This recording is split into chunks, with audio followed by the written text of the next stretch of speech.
What is going on, guys? Welcome back to the channel. So today is indeed Wednesday already, which of course means a new summit is now live. For this week though, we're actually going to have a modifier on this one. If you are wondering, it's basically going to be like PvP, so every single vehicle is going to have basically no parts on them. You also cannot use any of your regular parts on the vehicle. Of course, you can actually change like your pro settings around, but you're going to see like the lock thing on the upgrade thing there, so you obviously cannot change them. Now, the fair PvP thing is pretty much going to be on every single race in this entire summit. There is also going to be two events that is going to be vehicle loaned, giving you the exact same car, which is the Mercedes-Benz. Keep in mind, you cannot change anything on this car whatsoever from the actual settings on it, and at the same time, you can also not change any of the parts around on the loaned vehicles either. So it is probably going to be a summit primarily based on skill, and of course maybe, cutting around in many of the events. But one thing that's pretty interesting though is all three of the skills this week you can run your actual sets on them. That is of course going to be like a chemist or even like a score breaker.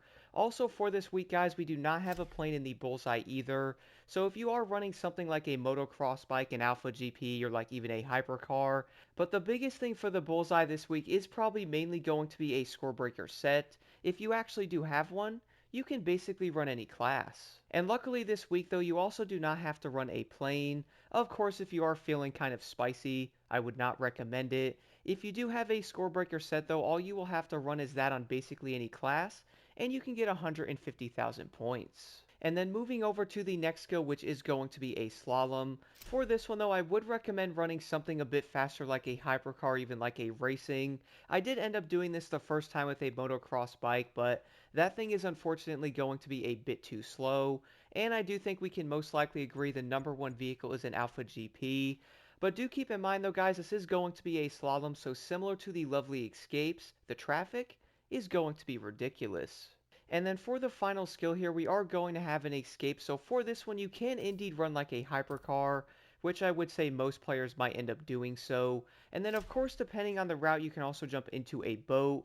For this though, guys, I would actually recommend trying out an Alpha GP or even something like a hypercar. Now, the big thing is though, the route I did end up going is going to be through the tunnel itself, which do keep in mind the biggest thing about this is by far going to be the traffic.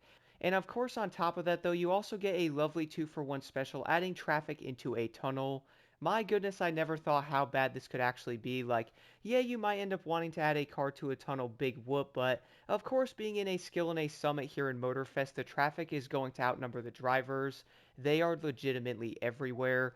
And also, if you are wondering, if you do end up running into one of the walls, it puts you into a dead stop. But moving over to the event themselves, I do want to mention once again, I am indeed going to be in first person view, which I really would recommend trying, by the way. Like, it is going to be a great time. At the same exact part of that, though, it's probably going to be a nightmare, specifically in the competitive match event. My goodness, that was probably one of the most annoying races in first person view ever. Now, I did only manage to get myself around 2 minutes and 59 seconds, also being one of the oddballs using a Lamborghini besides these people over here. You are most likely going to see the Bugatti Gendodici, which I know I did not pronounce that right because I can't. I am going to practice, I promise. I keep messing it up. But regardless though, you're most likely going to continue to see Bugattis on most of these events. Before the other two events though, specifically the Summit Contest and the Riveting Showdown, is going to be in the exact same car, which is the lovely Mercedes-Benz. Specifically, it's also going to be a racing Mercedes-Benz, which by the way is pretty dang good.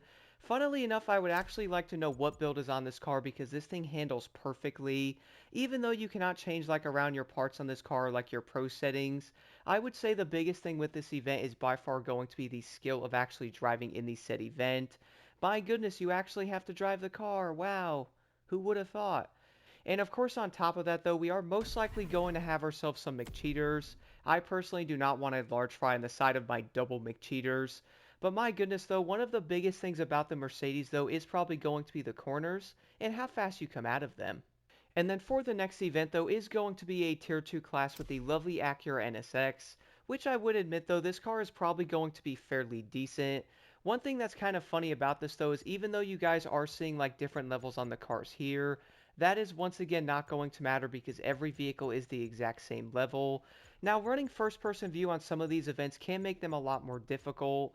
And the main reason why I do want to mention this though is if you are running first person view, you basically can't see a thing, and that's probably going to come down to like some of the walls and also some of the debris.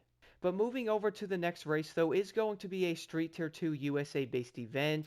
For this one I did once again decide to run the lovely Corvette C8 Stingray. I would almost guarantee that you're most likely going to be seeing this car a lot more often. I do feel like many players are most likely sleeping on this thing, like it's going to be that good. And of course on the flip side of that, you're most likely going to see the regular Dodge Viper and the Lightning Edition. Now moving over to the final event though is probably not going to be a very surprising one with the lovely McLaren P1. This is going to be the exact same race we had to do recently with the lovely Dodge Demon.